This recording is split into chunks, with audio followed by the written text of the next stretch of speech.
Hi, I'm John Stevenson, and we're going to be looking at Psalm 26, where we see the place of integrity. Psalm 26 begins, it's a Psalm of David that's in our introduction. Vindicate me, O Lord, for I have walked in my integrity. Now, that term in my integrity, the Hebrew there, betomi.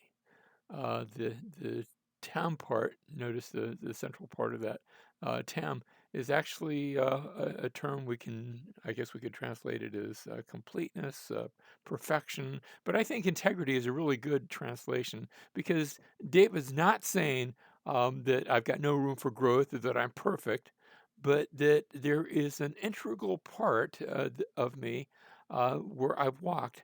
And he explains this in the next line, where I have trusted in the Lord without wavering. Has David sinned? Yes. Has he sinned greatly? Yes.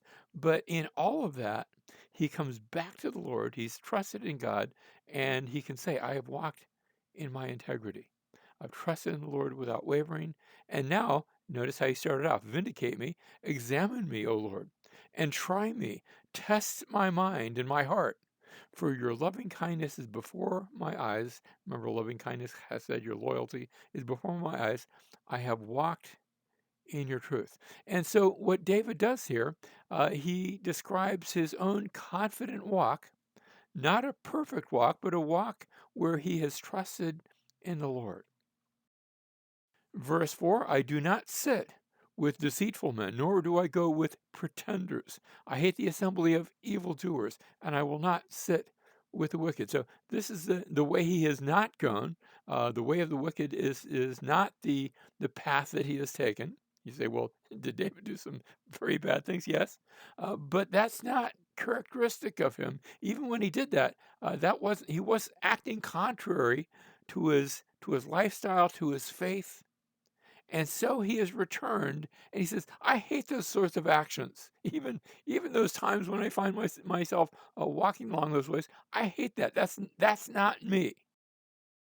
And so, verse 6, I shall wash my hands in this innocent, and I will go about your altar, O Lord. Now, when there's a reference to the altar, and there's going to be a few references here that are temple language, you say, well, the temple hadn't been built yet when David was there. Yes, but he anticipates it. They had the tabernacle. The tabernacle had actually become somewhat permanent in his day, but he describes the language, the temple language, and so I'm going to describe it that way too.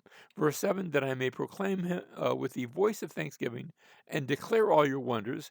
He does this in his worship. Verse 8, O Lord, how I love the habitation of your house. Again, that's temple language. And the place where your glory dwells. That place, that's temple language. And so he sees himself as going, even though he might not be there right now, he sees himself as coming to the place where God is worshiped and proclaiming his thanksgiving, declaring God's wonders, praising the Lord, and just being a delight to be in that place where God is.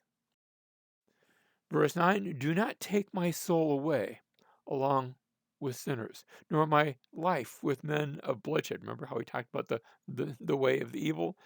He says, I don't want to be judged along with them, in whose hand is a wicked scheme, in whose right hand is full of bribes.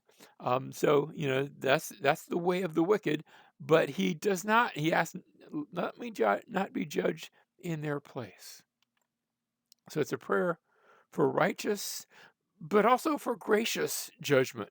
Because I think that David's aware, he's going to make reference to redemption in just a moment. He's aware that yes, there have been times when he sinned, and yet he has proclaimed his integrity and his faith and his trust in his walk with the Lord.